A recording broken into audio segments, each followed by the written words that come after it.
What's up? Curt Weiler, Pat Burnham here from the Osceola on the Rivals Network after another Florida State practice. The first one after Saturday's scrimmage. They got back out there this morning, Pat? Yeah, they got about 2 hours worth of work in shells. They were wearing game pants, but they didn't have pads in there. So 2.5 workout in shells. Obviously our first time to talk to Coach Norvell since they had a chance to watch the film of the scrimmage. Obviously one of the things he talked about, Curt, was he was happy with the intensity that the guys played with on both sides of the ball early. Obviously would like to see them extend that through, he said, kind of wane towards the end of the scrimmage, but certainly he was pleased with the work they got the first day. Yeah, first scrimmage. He talked about this is a big week for the team. This is kind of a week where the identity is shaped with 6 straight practices, 2 of those in Jacksonville, capped off with the second scrimmage this next Saturday night, hopefully in Doak Campbell Stadium this time. Weather moved them into the IPF on Saturday night. It was a practice definitely dominated by the defense. I think there are a number of guys you look at. I mean, Robert Cooper's a guy who's, not to say he's not impressed, but really flashed today. Had a really strong day. I know Josh Farmer had a couple really impressive plays on the inside. Right. Well, and you're into those dog days of camp, and you're going to have days where the offense is better in defense and the defense is better in the offense, but certainly the defense, if you're looking for something they had in team drills, seemed to get the better of the offense, but certainly we saw guys stand out individually in individual drills. But yeah, certainly a good day for the defense. Tatum Bethune continues to be a guy that sticks out, but offensively we watch pass pro. Dimitri Emmanuel continues to be impressive, as does Bryson Estes and Bless Harris on the offensive line.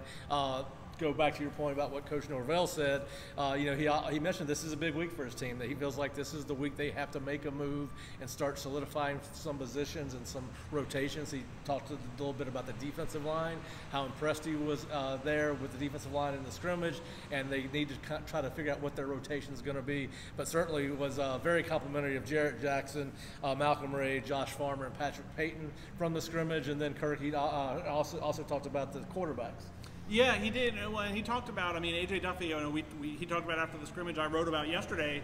A.J. had a pick early in that, Sam McCall, an interception of him early in the scrimmage, and he bounced back and had what I think Mike Norvell called a real productive day after that start. He was proud of how he hung in there. I think it's worth mentioning, it didn't seem like a big deal. He did say there's a bit of a bug going around the team that Jordan's playing through right now, but I didn't think that showed in Jordan's play today. It seemed like he was handling it fine. And it's a second. I don't think we did a video practice report after last Friday's practice, but Coach did mention then that he thought Jordan Travis has taken his game to the next level. Talked about Tate Rodemaker, thinking that the lights come on for him. So certainly you feel good about your first 2 quarterbacks based off what Coach Norvell's seen. And then of course, we talked a little bit last week about some of the younger kids on the offensive line getting some additional reps because of where they are with some of the injuries. But certainly he mentioned Julian Armella again, that certainly he's had his freshman moments, but as a guy that he is excited about seeing to continue to develop as they progress through camp in the early parts of the season. Yeah, he's a guy that he even said he got some first team work in during the scrimmage. I mean, that's huge for a guy who wasn't even an early enrollee, but only got here this summer. I mean, he's making that early impression. I don't think they want him to start or play a ton this year, but he seems like he could be a guy who will play those 4 games and get the most of the red shirt. Well, but yeah, he is certainly a guy that's put himself in a position to be considered for the 2 deep. So we'll see what happens as the camp continues to play itself out. We did have one of our subscribers ask about Shaheen Brown. Coach Norvell mentioned Shaheen, that he flashed several times and made some nice plays and continues to gain confidence and try to define his role with this particular team. We'll have plenty of coverage on the Osceola today, throughout the week. Plenty of representation over in Jacksonville Thursday and Friday. It should be a great week on the website. Appreciate you for watching. Another scrimmage on Saturday. Here we go.